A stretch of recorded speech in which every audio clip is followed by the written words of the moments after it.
This is Tehachapi. Sit back and relax as Key, Corey, Greg, and Ashley talk about what's happening in and around Tehachapi. It's Tehachapi time. Key, Budge, Ashley Whitmore today. Ashley, how are you? I'm doing well. Key, how are you? I'm doing good. Today, we have invited in guests from TVRPD, and we're going to talk about all things with our local Parks and Rec department, things that are coming up this summer, and the season is underway already. So joining us today, we've got Corey, Taylor, and Brenda. Welcome to Tehachapi. Thanks for having us. Corey, you're a veteran here. You've returned. This is probably the third or fourth time you've been on the show, but you've brought in 2 new members of your team. Why don't you go ahead and introduce them to us and the community? Yes, we have Taylor Davis here. She's our facility supervisor. She also is the person in charge of our Bright Lake, so she handles all that, all the staff and the camp hosts out there. And then we have Brenda Gonzalez, our recreation manager, who does all things recreation and events and all things under that. All the fun stuff. And we're breaking Brenda into podcast in general. Yes. Because when we were talking initially, she goes, "How do you listen to a podcast?" So we're really we're gonna teach you. So not only this is your first podcast, probably you're gonna ever. Are you gonna listen to this later? Yeah, I want to. Yes. Okay, good. Okay, so this will be the first podcast That was you a probably good answer. ever download and listen to, and we're gonna convert you into a podcast listener. But Taylor, you listen to the murder mystery crime solving podcasts. Yes. So you're already hooked on podcasts. Oh, I love them. Okay, good. All right, so it's good. We've got a veteran podcast listener. We've got a new one. And then, of course, Corey's just an old-time guest. Appreciate that. All right. So here we are. We're in May. It's 2023. You guys, the last couple of years has been one of those, it's just been weird and wacky. Slow down, stop. You can't do this. You can't do that. And then you got to pick things up again, which you did last year. How was that for you? Were people coming back in droves, or was it tough to bring the community back into our parks? It wasn't tough. I mean, people never stopped coming to our parks, and then from a program standpoint, they just couldn't wait to get back. Like once we started offering programs again, they signed up immediately. Basketball, all of our summer events, like it was like we never stopped. People were just waiting to get back into it, and we couldn't wait to start offering them again. That's a very true statement. I know we were waiting for basketball to start back up. No, it's been fun this last year. This was Brenda's real first experience running the department, and youth basketball is such a beast. You're dealing with 50 some odd teams and 10 kids on each team, and so dealing with all that, scheduling multiple facilities, and I mean, Brenda can tell you how hard it was, but it was a very successful season. I'm very proud of her. So that means, you had 50 teams, 10 players, that's 500 kids, and then, which is probably the easy part, it's the 1,000 parents that are probably the more challenging part. Yes. And I say that coming from a coaching perspective, having coached in youth sports for years and years and years, it's always the parents. It's the kids you love to deal with. It's the parents that kind of go, okay, I need a break. No, absolutely, yes.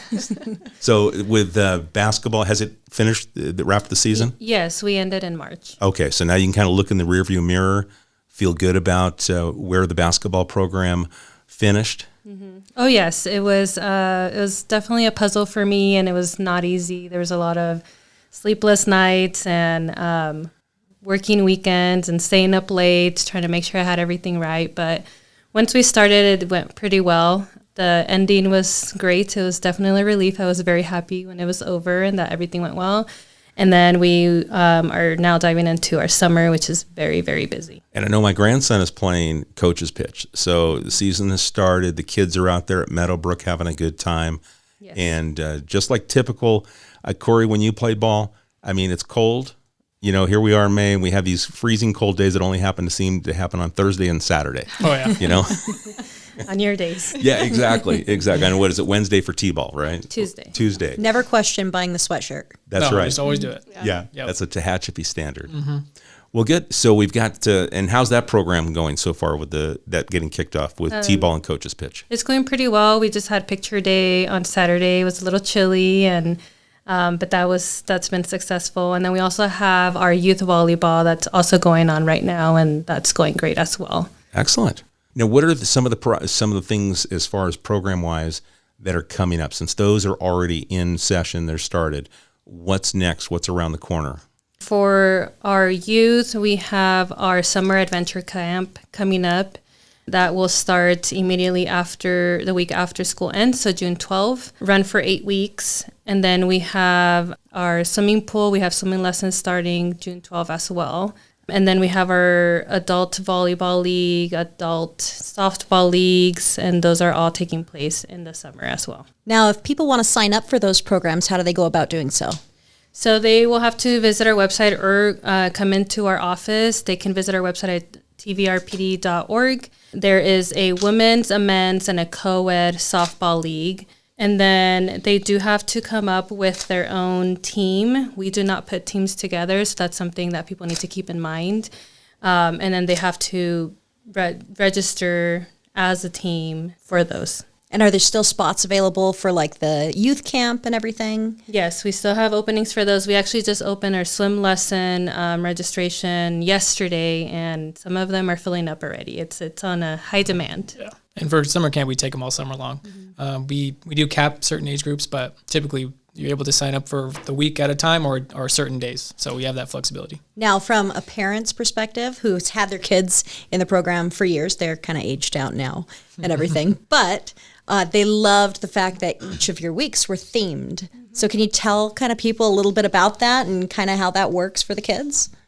Yes, so every week is themed. As of this year, our first week is our Summer Sensations theme. We have a Harry Potter, a Mythbusters, Rock and Road Trip in the USA, Halloween, Blishy, Splashy, Color Wars, and Summer Nostalgia. Those are our themes for this summer.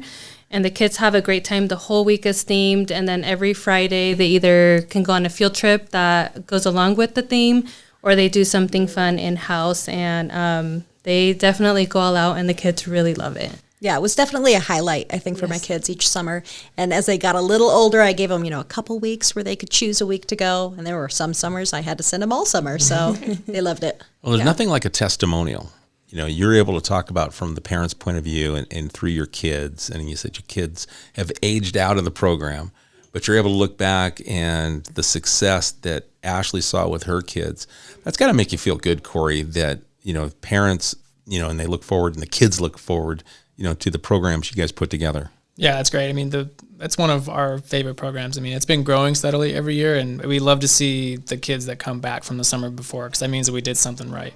And it's the memories they make, and it's the kids they didn't see since last summer because they go to different schools or whatever. And then when they see each other in the summer, it's just like back like it was, like the time never stopped. Or like when they just got to go the next day and they saw them again. So we'd love to hear that. We'd love to bring that program back. It's a testament to our staff and our planning. Our adventure camp director, Sierra, does a great job planning. She starts in January, and it's a lot of planning to figure out the themes, and then all the field trips, the costs, all the coordinating, the hiring of staff. There's 20 some odd counselors that are coming on for that. So it's a lot of moving parts. So it's a testament to great staffing and a great quality program that we had it years and years ago, and then it went away. And so that was one of the big, I think the first year that we brought it back in 2017, 16, we had like about 20 kids for 1 week, and now we're clear over 120 in a week. So it's one of our greatest programs. Oh, that's awesome. Yeah. Love hearing that. Mm-hmm.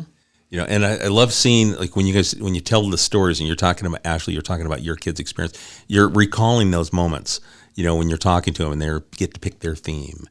I think that's neat, because then it truly had an impact, something that you remember. Oh, yeah. And they started when you brought the program back. I want to say 2017 was their first year. And then up until about, I think, right before COVID, they were still going. Taylor, what projects do you have? What do you got your fingers involved in that's coming up? Well, I'm really involved in the fishing derby right now. That's one of the most popular things that you guys do. You probably have, I'm betting that it's one of the most well-attended events that you guys put together every year. Well, we haven't had it since what? This will be our first time having it in 4 years. Yeah. Since 2019. 19. Yeah. So we're signed up to go. Are you? We've All right. got a Yay. camping spot and everything.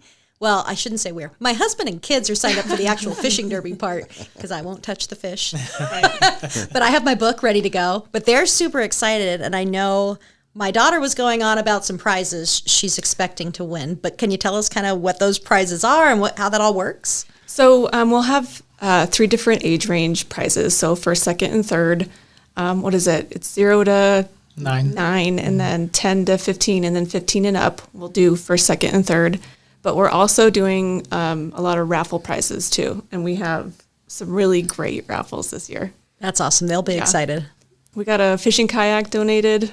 Yeah. Wow. So it's going to be really great. These girls hustled. They went store to store, getting donation after donation, and then tell them quickly about Tractor Supply. They were just going in there for a small box of giveaways and. Well, Tractor Supply was great. They were so helpful. Shout out Tractor Supply. Yeah, for sure. And then I just went in there and I was, with Brenda, and the manager had committed to helping us out with donations. And so I said, hey, is there any way that we can maybe throw in a kayak? And he goes, okay. And just without let intention, me pick one out. Yeah, he was just so willing to help the community. It was great. They've got a great team over there. It was so nice. He's like, do you want this one or do you want this one? He let me load it up and just take it. He gave us a box of really great donation stuff. So yeah, we have a lot of really cool raffle prizes this year. I love to hear when businesses, especially like a big box, because they're across the country, right? But they care about their community. And that's how they really kind of show it when they help organizations put together programs and they say, absolutely, we're going to give back because we want to support, and they appreciate what they get and the business that they get. And that's the reason why you go to those stores, is because of that community interaction. Oh, yeah. Well, and some of our sponsors even our bigger ones are little small town businesses that have made more of a name for themselves. And it's just been so great to see that they're willing to help out the Let's plug events. some of them. So I have Interior Wood Specialties. He was one of our first one. Golden Hills IT. Oh, I wish I would have brought my list. 5Cs. I have the Butcher Shop. I have HCP. I have BHE. BHE. I have Kern County Fire Union. We have a lot of really great sponsors this year. It's nice to hear everyone stepping up. Oh, it's great. Tell It's them really the great. other component of our fishing derby with the sponsors, the highest level. Oh, so our sponsors are donating money for fish. So they'll sponsor a tagged fish. Our $1,000 sponsors are sponsoring a $1,000 tagged fish, and we haven't ever had tagged fish in our fishing derby before. And with our tagged fish, you'll have a month to catch. So if you're registered for the derby, you'll have a month to catch a tagged fish. So not just the day of the event. Right. So if you register for the derby and you're in, you got first shot at the tagged fish. Yeah. But if they don't get caught that day, but they're still swimming around, you've still got a chance. Keep going back to Bright Lake every day. Yes. Until all the tags are gone. Now, you stock it ahead of time, right? Yes. So What kind of fish are in there? well, we have multiple fish in there. So we have some bluegill, some trout. We have, I think people are catching bass, catfish. I believe there's crappie, but we are stocking with trout. Okay. And we're going to get stocked on the 16th. And once we're stocked, we're not letting anybody fish until the morning of the 20th. So that's a Tuesday. So fishing stops on that Tuesday when the fish get stocked, and then no fishing, closing the lake, or closing no fishing allowed until that Saturday, so that the fish get a chance to acclimate and Takes the shock value away from the fish. Yes. they're traveling a long way. Where are they coming from? They're coming from Oregon. Yeah. Yeah. Really? Yeah. Well, I guess a lot of our local hatcheries were closed during the last few years of the drought, and that's one of the things that you got to do. So I'm sure the costs go up for that. That's why sponsorships have really probably play a big role in allowing this event to Absolutely. take place. Yeah. And you can pay to launch a boat out there too, correct? You do Yeah. allow certain boats? Yes. As long as there's no gas motors, you're good to go. Go ahead and put a boat out there. It's better fishing from what I hear on a boat than on the shore. That's going to be a lot of fun. And so how do people register, or does it close? Do you have a certain amount of registrants, or is it open until even the day of? Yeah, we're leaving it open until the Thursday before online. So you can register in the office, or you can register online at tvrpd.org. And then the Friday before, so the 19th, Brenda and I will be out there from 3:30 to 6 taking registration. And then the morning of, from 5 to 6 in the morning, we'll be taking registrations. And I know in past years, people line up. I mean, the line to get into Bright Lake wraps all the way out to the 202. Yeah. I mean, it's a long, long line. That's how.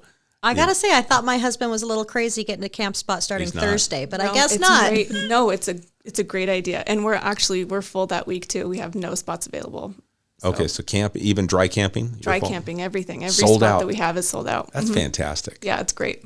Okay, very good. So does that mean you can do fishing derbies maybe twice a year? Back by popular demand. I am working on something else, but Okay. I'll have to wait for that. You got. Can you tease us a little bit? I'm seeing what I can do about having just a kids free day, but I'm hoping to get a stocking just for that. Okay, that'll be fun. Yeah. Well, good. Okay, so that's just right around the corner. We've got other projects that you guys are involved in that are coming up here in May. Let's roll over to Memorial Day. I'm not sure we've got recorded. We talked with Kevin Davey from the American Legion, and we've got a podcast that we're going to release. So I'm not sure if it's going to be right after this podcast gets released or just before. But Brenda, I know you're right in the middle of the coordination of this Memorial Day parade and also the ceremony.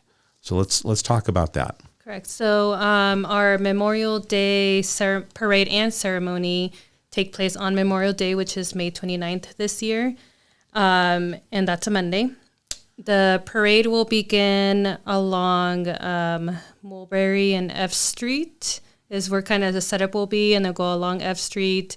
It will end at Central Park, and the parade begins at 10 o'clock in the morning. Once we make it to Central Park, we'll have a ceremony starting immediately after at about 11 o'clock, and we have a great committee. There's a lot of people involved, not just ourselves. I'm kind of just, helping with the coordination, but most of the work comes from that committee. And I'm kind of new, so I don't know every single group that's involved, but we could definitely not do it without them. It's a veteran-led. Correct. I mean, I know, I sit on that committee, along with yourself, but we let them drive the ship. Correct. They decide, and it's the American Legion really at the helm, the VFW, all the American Legion Auxiliary. Yeah, and like I said, we mentioned a few, and then we're going to leave off a few. But there's I know there's Blue Star Mothers is another one. Daughters of the American Revolution.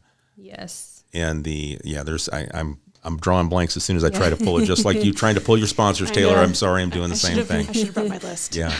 Yeah. So I mean, they do most of the work. I mean, I put in the application for the parade. I make sure. I do some of the marketing, and everyone helps share. We set up for the ceremony, but for the most part, it is very veteran-led, committee-based, and like I said, we definitely couldn't do without them. If anyone has not been to one of the Memorial Day events, it's very powerful. This is a ceremony. This is a very solemn occasion. We're remembering those that sacrificed and paid the ultimate sacrifice and didn't come home.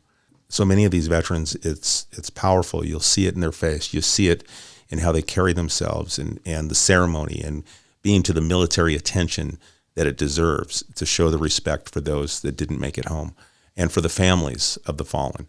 So it's powerful, and it's, from the parade to the ceremony. So if you get a chance, bring the kids out. It's just one of those things that we have freedoms based on these Americans that sacrificed.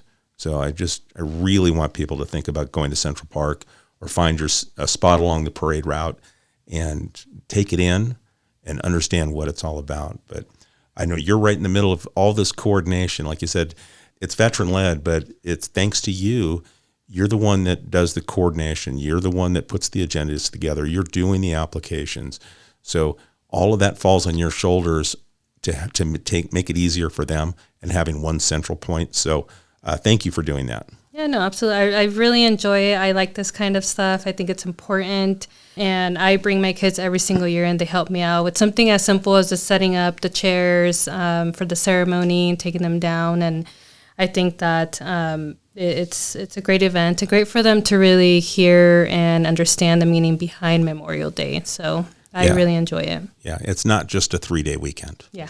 There's a meaning for it. So let's transition to what's coming up after Memorial Day as we go further into summer. What other things do we have out on the slate, Corey? I think another one, if you want to touch really quickly on our movies in the park, that's always a really fun one. Yeah, so our movies in the park begins on June 9th. We do it every other week. We do 5 showings.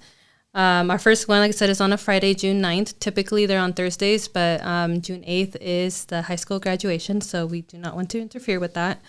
Friday, June 9th, we are showing Minions, The Rise of Guru.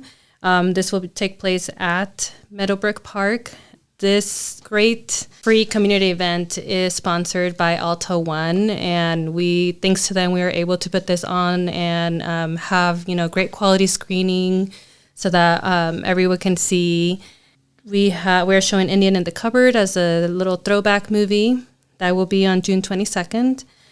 July 6th, we are showing The Jungle Book. This is the original 1967 version. We are doing like a throwback Disney movie. July 20th, we're doing Top Gun Maverick.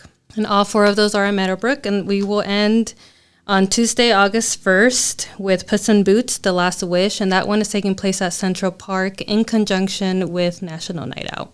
Oh, very good. Yes. So National Night Out, that's first Tuesday in August? Correct, yes. Okay. I know that's something that I got to start looking at and working with our police department about making sure that we're all squared away and have that set up. But I know that's always kind of the capper to it, is the having the movie in the park. Yeah, it's great. The kids love it, and we usually go out there and set up a booth. So it's really neat seeing the kids out there, and then just ending it with a movie. And I thought this was a great movie to end our summer series with. Very good. So do you have any other projects? I mean, I know we've got projects we want to talk about. Any other programs or events? Oh, how about July 4th? I know you guys are going to be right in the middle of July 4th with us. Yes, so we have our annual All-American 5K taking place on July 4th. Registration is open online. You can also come into our office and register. That costs $45. It includes an event shirt and pancake breakfast. And then we have a mass start of 7 in the morning. That one's our 4th of July, so we do this every single year. After that, we have our annual Mountain Gallop 5K, which is the same weekend as the Mountain Festival. We are doing that on August 19th. Again, it is 7 a.m. mass start. We do also give event T-shirts, and that one is $35. Both runs are chip-timed. Everyone will receive a finisher's medal along with top 3 overall male and female finishers, and then top 3 per age division. Okay, so when we say chip timed, I'm thinking back to my days when I used to actually run and do physical activity like that. There was no chip timing. So let's tell people exactly what a chip timing means. Okay, so we have someone come out, and everyone's race bib has a little chip in it. So once you cross the starting line, it begins your time. And then once you come back, when you cross the line at finish, then it records your finish time.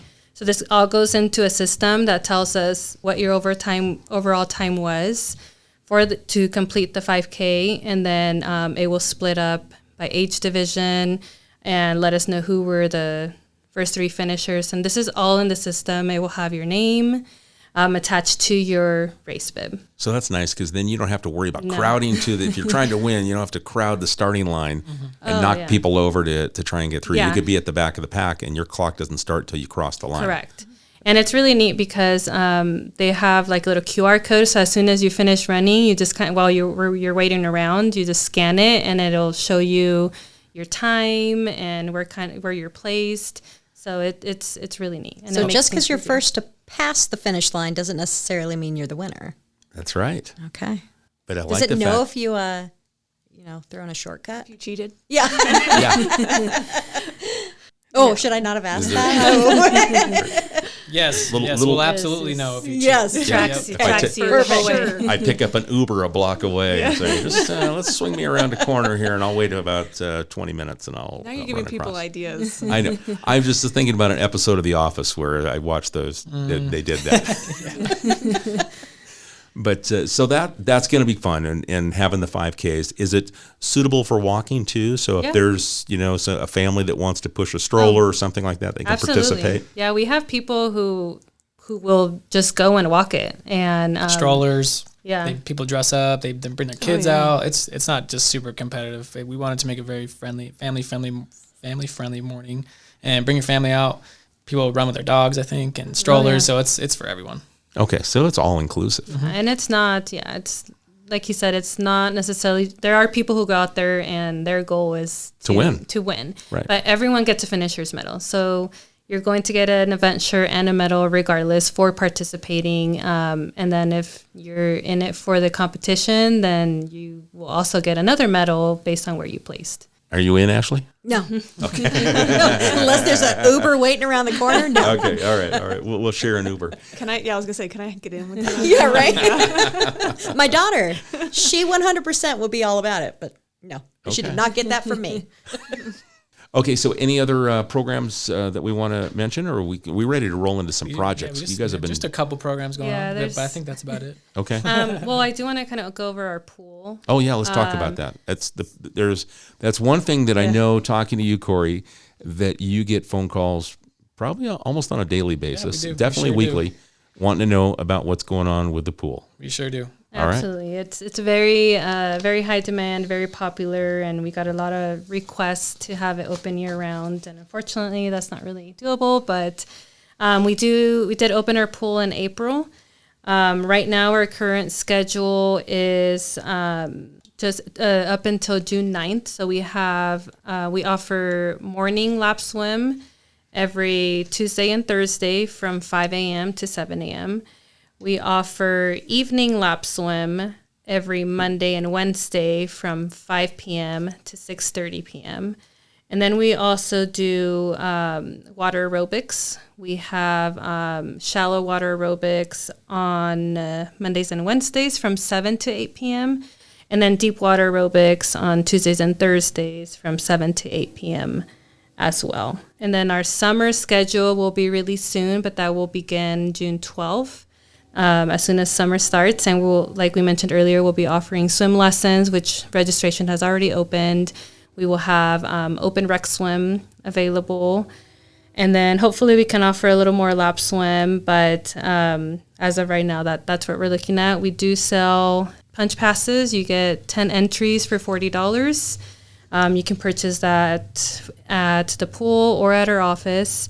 And that gets you into anything. Any of our programs at the pool, for the exception of, or not, I wouldn't say programs, activities, like lap swim, water aerobics, open swim. Otherwise, it is $5 entry fee per activity. If you do that at the pool, it is cash only. Yeah, that's pretty much what we have for now. It's really staff-based. We have most of our guards, if not all of them, are in school. So they're all young. Everything's based on their availability. We did do a lifeguard certification class in March where we certified lifeguards.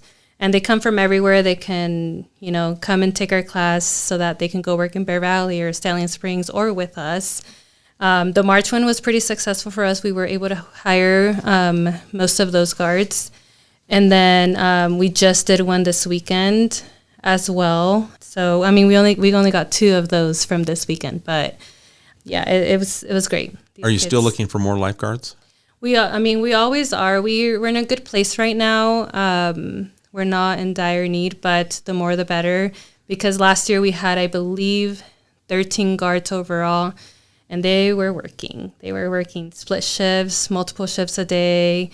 They really worked hard. So, again, it's one of those things that if they're experienced, is always very, very helpful, especially with our swim lessons. But, we will never turn people down. I believe in the last years ago, we used to have like 20 guards or more. And since I've been here, we've struggled a little bit, but we've been able to manage. Are you doing another certification, or are you done with that for the year? We're done with that for now, yes. I just wanted to shout out Brenda because she said we certified. That means she did it. Like she has her certification in certifying lifeguards. So it's a pretty special thing to be able to do it in-house. Years ago, we had to bring in an instructor to certify our guards, and to be able to do it in-house is something that's allows us to do so a lot much. of flexibility. Yeah. So our aquatics manager Andrew just got certified. So to be able to do stuff like that in-house is pretty special and unique. Yeah, not to mention the lifeguard classes are typically about 2 to 3 days, depending on the hours you're able to do. So it's not just a one-day thing. It really takes a couple days. Yeah, you mean you actually have to attend the class? Yes. Yeah, and you actually have to pay attention, probably pass written as well as practical lab. It's a very serious certification. I mean, we have a lot of younger kids doing it, but it's there's a lot to it. I mean, they're in charge of lives. They're in charge of a lot of kids in there, and they have to. It's good because because we're certifying in-house, they're also gonna, like Brenda is also their supervisor, so they know how they're performing in the class, and then she's also gonna be managing how they function on a day-to-day to make sure that they are really paying attention to what they need to be paying attention to, because it's a very, very important job. There's a lot of kids in the water, and a lot of activities going on, and stuff can happen in an instant, so you really have to be on a high alert, and you have to be very well trained. Yeah, it's a great opportunity to get a good first impression from them. The fact that I will be their supervisor and I get to see how they do in the class. I think that's very neat and very helpful, and it's fun. All right. Well, very good. All right. Now, Corey, I know you guys have turned some dirt on some things, and you've got plans for other things. So let's dig into that a little bit. So yeah, we've done some projects.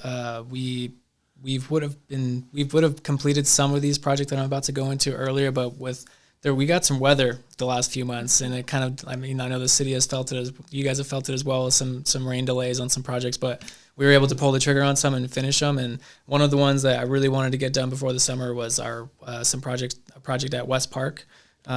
We finally installed a toddler playground. We've been missing one for the last several years, and we were finally able to put that in to complete our older playground along with the toddler-sized playground. I think that component has been missing from our park for a long time, to a point where the park doesn't get used by that demographic, obviously, because there isn't a playground dedicated for them.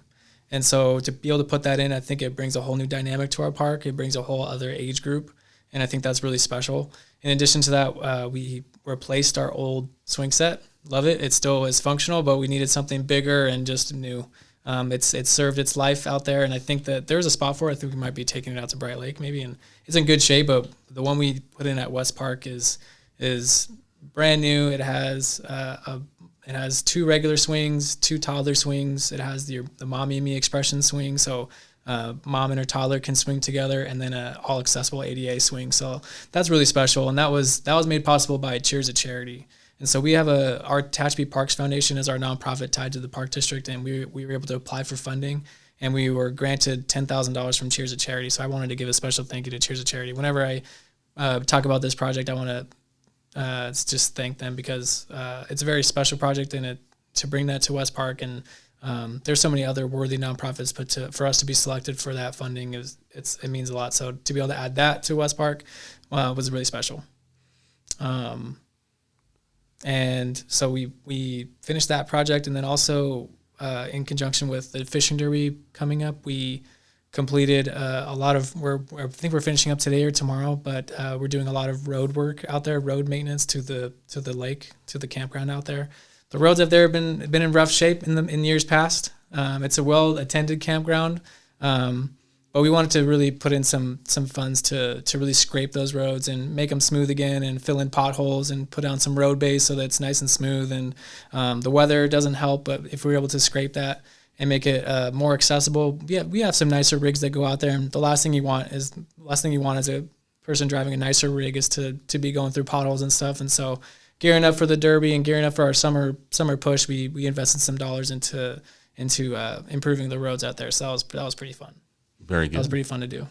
So it's making a huge difference already. And I know you mentioned you want to talk about some grants and some things that, besides with what Cheers for Charity was able to do, but some applications for improvements to facilities. Yeah. So I was approached by Greg and Corey from the city of Tehachapi. They, as I believe your audience is well aware, you guys were successful in the first round of the Clean California through Caltrans for the new park up on Valley, and that's for a new park for that community, and that's going to be great. But the next cycle came up, and you guys went for the cycle 2, and that was for West Park, and so you guys own the drainage channel that goes through there down the middle of the park, and we have it kind of splits the park a little bit. And we have several access bridges to get across to our office to certain areas of the park. But what Jay and his team applied for was to fill that in and put that underground, which would be huge. It'd be a game changer. We could eliminate the bridges and just make the park just that much more accessible. Along with on the north side, there's 2 dead end streets that would make.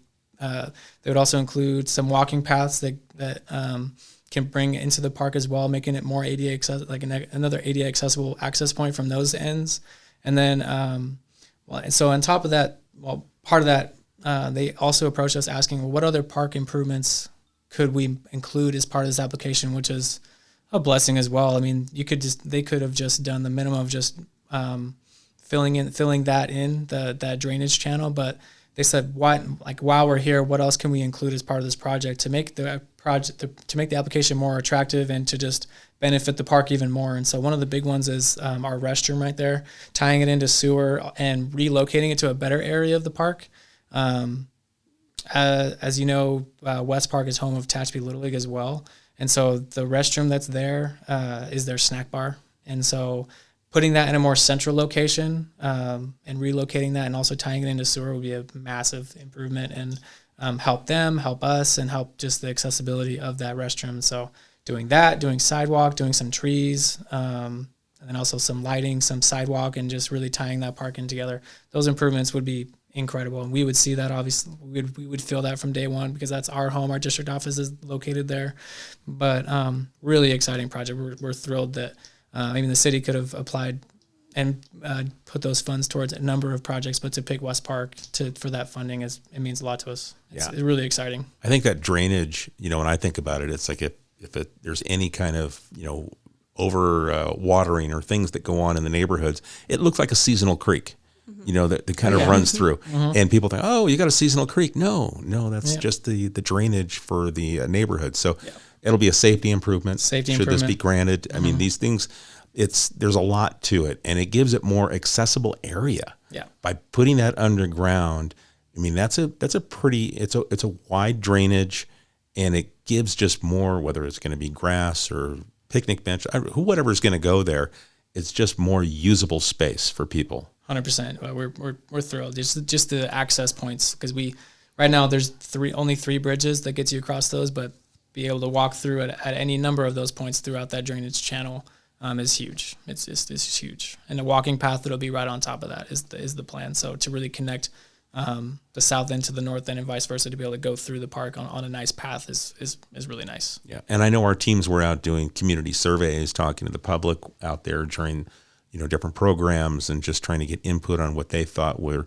the needs. So it's going to be I'm sure that application is a nice community-based, all-encompassing everyone's input to see, what everyone's vision is, for that improvement. But, fingers crossed. Fingers crossed. I think announcements will be around September. So fingers crossed for that. Yeah. Well, I mean, part of it is the outreach and finding out what the community wants. So I know that going out there and filling surveys, and it's all part of the, getting it gives, we look, and I'll kind of shift back to our eyes. We're the bureaucrats. We're the ones that sit in these government positions. We think we know what we want for the community, but you actually need to find out what the community wants. And that's one thing that these Clean California grants and other grants say, you got to get the input back from the community, because they don't see it through our eyes. They're seeing it through their eyes as the user. So I think that was a really big deal for us in that involvement, is trying to get as much input as possible for filling out applications to make sure it fills the needs of what the community is looking for. Yeah, definitely. I mean, you can put in an application and it can do X, Y, Z, but if the community doesn't know, I mean, because a lot of times grants have limitations on what you can improve. And so there's a educational component, and there's also like what are your needs, and then do those requirements meet those needs? Because so it all ties together. All right. So I know the one thing we haven't talked about is pickleball. So, we talk about pickleball all the time, Kate, or you do. I do. So, Corey's here, and it was one of the first things he threw out real quick before we started recording, but since you did bring it up and put it in my mind, Corey, You know, and in all truthfulness, I do get asked this. I go, when will we look at pickleball as, and I go, and it has to be something that's done. People think, oh, we throw it up in a neighborhood park. It's not really appropriate in a neighborhood park. It's kind of more of our bigger park areas. Is there a potential, or is there anything that's out in the horizon that we might look at? I mean, I know there's a lot of moving parts with this stuff, and I'm not trying to put the hook in you, but I'm going to kind of put you in it. What are we looking at? Because it's multi-generational. It is. And it's the fastest growing sport in America. Where are we looking in the vision of pickleball for Tehachapi? I'm here for it. I mean, I get weekly emails, calls about pickleball, what's going on with pickleball. Are they all from Key? No, but I'm sure it's from his recruits. I don't know. He's recruiting them to call in. But no, I see the need for pickleball, especially because there are no public courts, in Tehachapi Valley. I know Stallion has offered sometimes outside and inside, and Bear Valley has some offerings out there, but there's nothing inside of our valley here. And so, at the end of the day, we are here to serve and meet the needs of what the community is wanting and asking for. And so, we fill those needs as we're able to, but I definitely see it as a possibility down the road. It is expensive. There's funds involved. We want to do it the right way. We don't want to just throw lines up somewhere and call it good. We want to, if we're going to do something that is a major need, we want to take our time in planning and raise the right funds and do it all the way instead of halfway. You know what I mean? So we've gotten a quote. It's probably going to be higher by the time we ever pull the trigger on it, but it's going to take a lot of help and fundraising. But there's other things we can do in the meantime. We've offered some gym time for pickleball in the past. That's always a possibility to start up again. We also have some other flat surface concrete space that we can throw lines on in the meantime.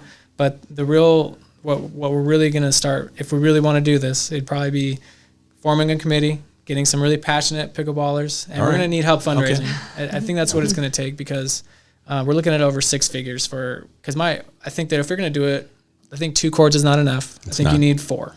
Minimum of 4. And to put that all on a one slab, we need to find the space and then get a real hard quote on that, because it's not just the concrete, it's the lines, it's the proper equipment, and fencing, all that stuff. Yes. Yeah. So to do it in the right way, that's gonna be a pretty penny, and we're here for it. But I would love to ask the community's help and do some fundraising and get some collaboration and some partnerships on this thing. Yeah, it's growing so fast, and then my wife and I love to play in tournaments, so we travel around and play in tournaments, and it's the thing that in every community is they're trying to build courts and they're trying to figure out that space for it and the right, and I've heard people, we'll just put 1 court in. It's like, you can't. It's because when you do that, people will come, and totally. You need to turn it over, and having a minimum of 4 courts would be fantastic. And that's when we play in these tournaments, we're playing on 12 and 20 courts, and they get big, but it's,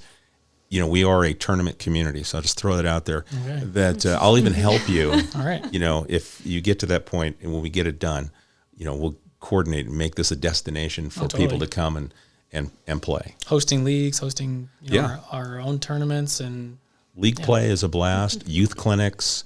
There's so much that you're able to do, and right now is the right time, because the industry is looking to be supportive with, maybe not funding of the courts, but supplying with, especially in the youth department, is giving paddles for youth programs and those kinds of startups, because it's growing, and it was when I can look back maybe 40 years ago when soccer was here in the United States. People, soccer's not going to take off. No, it's the fastest growing sport.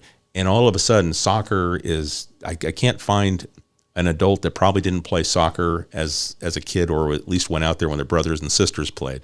And now it's like, again, kids today, what are you playing? Oh, I'm playing soccer now. And then it's just a part of the vocabulary of or the list of activities they do. Totally. That's what's coming. Mm-hmm. So I can hear it. I can feel the wave coming.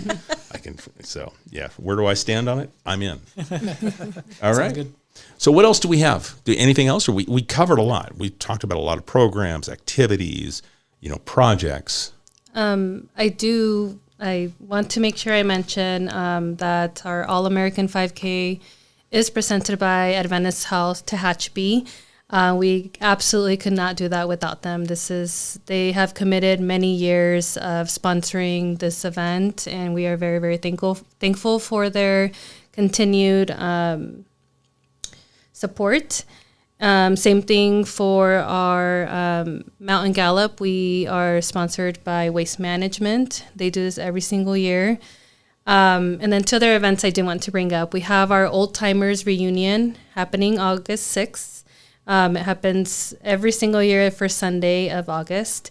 And that one is also, we have sponsorship through Waste Management. They do donate the porta potties that are extremely necessary for this event. This is huge. We do it every single year. We have a wonderful committee. Again, another committee-based event that they do a lot of legwork when it comes to keeping a list of the old timers. They do all of that. So that, like I said, that's happening Sunday, August 6th.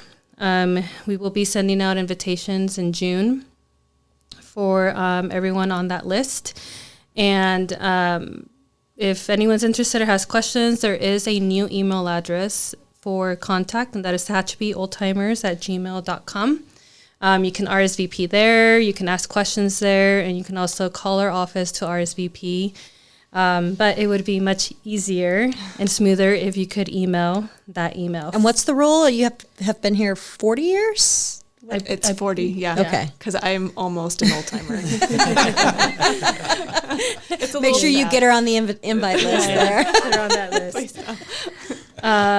So that's old timers, and then we also have our Brews on the Mountain, our annual Brews on the Mountain. This is going to be our 3rd annual, and it is taking place on September 16th. And our event will actually start at 1 p.m. for VIP and 2 p.m. for general admission. It's $50 for general admission. That includes a tasting glass. It's $75 for VIP admission. It includes a tasting glass, a 1 hour early admission, and an event shirt. All those things, registration is open online. You are able to register for any of those things. Just want to make sure too. Online. I put it in. I made sure. Yeah. So we are very excited. We are hoping to grow Brews on the Mountain. Like, so this is going to be my 2nd year doing it. My first year last year was a little tricky. It was kind of in the moment. There was that transition when I took over this position, and I kind of had to just figure it out, and it was a great turnout. So this year my goal is to make it bigger and better, and come up with different things to offer during this event. So I'm currently working on that, and we hope to see everyone there. Well, very cool. Taylor? I want to plug my sponsors for the fishing derby. I wrote all of them down so I remembered.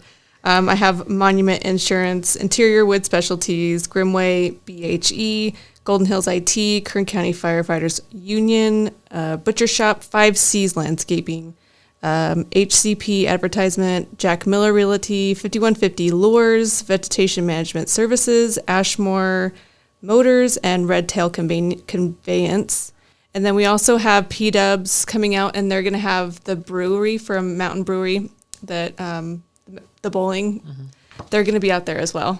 Very cool. Yeah. They're going to be serving breakfast and lunch out Yes. It's going to be good breakfast It's and gonna be a good lunch. All right. Yeah. All right. Good food. All right, Corey, anything? We went cover to cover. Yeah. Yeah. We have a lot going on, and I just wanted to thank all my staff. They work hard. Our maintenance staff works hard. Our parks look beautiful. They make, like, our maintenance crew makes our parks a space where our recreation team can go out and put on these incredible events and programs. So it's a small team, but we help each other out, and we all have the best interests of the community. We're all serving the same people. So just wanted to thank my staff. They really care. They know that what we do matters, and just wanted to shout them out because they're great. They're awesome. Thank you. Aw. Look at that. You brought smiles to their faces. See that? All right. Yeah, I met to my son to listen to this. I told him I was going to be on a podcast, and he's like, "Oh, for what?" And I was like, "For the city of Tehachapi." And he said, "Oh, no one cares about that. They don't listen to it." So let's prove him wrong. Oh, okay. What's your son's Okay, name? so Aiden. He's only 10 Aiden? years old, and Aiden, I think you know it all. But They normally you do know, at 10. Yeah, at 10. That's the right age. Yeah, exactly right. How high have you gotten on the listener list or your ranking list for government podcasts? We've been as high. We've cracked the top 50. I think we hit number 48. I was Oh, going to wow. say, you have some We've got a few- awards over there. You hear that, Aiden? Yeah, and Talking to you, Aiden. Oh, yeah. and that's global. Also, that's Oh, for wow. government agencies across the world. We've actually broke the top 50 in the Apple podcast numerous times. So That's cool. Yeah, and that's based on talking about things like this. yeah. You know, what's going on in the community, what impacts, and that just shows how many people within our community listen. No one in Tennessee cares what's happening in Tehachapi. And, you know, I want everything to be great in Tennessee. I care about Tehachapi and this community of almost 40,000 people, you know, and specifically the city where we work, but the greater community, because all our kids go to school together. We all shop in the same stores. You know, we drive on the same roads. We just happen to live in different communities. So these and the programs that you have impact everybody. So that's the reason why it's important to talk about it. And a quick backup there. Nobody cares in Tennessee. You get people that listen. That's true. From That used to live- random areas. I do. Yeah, we do. I have That's sisters true. out there, so they Oh. care. They There care. you go. Okay. All right. So now you're going to help us break the Tennessee audience, and we're going to see this influx of people wanting to know more about Tehachapi. We do actually have people that used to live here in Tehachapi that have moved other places that listen to kind of just feel and you know, keep in touch with the community, which is cool. But this is the reason why we do it, is to talk about, you know, the things that are important to us. Recreation is one of the most important things in our lives. We should be able to enjoy recreation because that's what relieves stress. That's what brings families together. There's so many important parts and components of community that are based around recreation. So thanks for the work that you guys do. Thank you. Oh, happy you. to do it. Yeah. Ashley, anything in closing? No, thank you for all you do. We partake quite often, so. Exactly. All right. So it's tvrpd.org.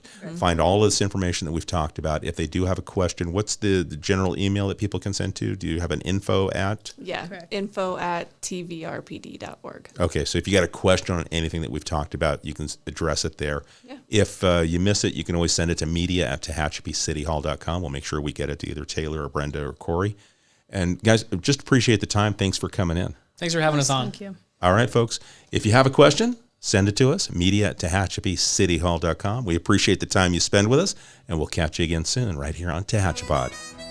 Tehachapod is a conversation about Tehachapi, featuring the community members who make this such a special place to call home. If you have a question or a thought you'd like to share, email media@tehachapicityhall.com.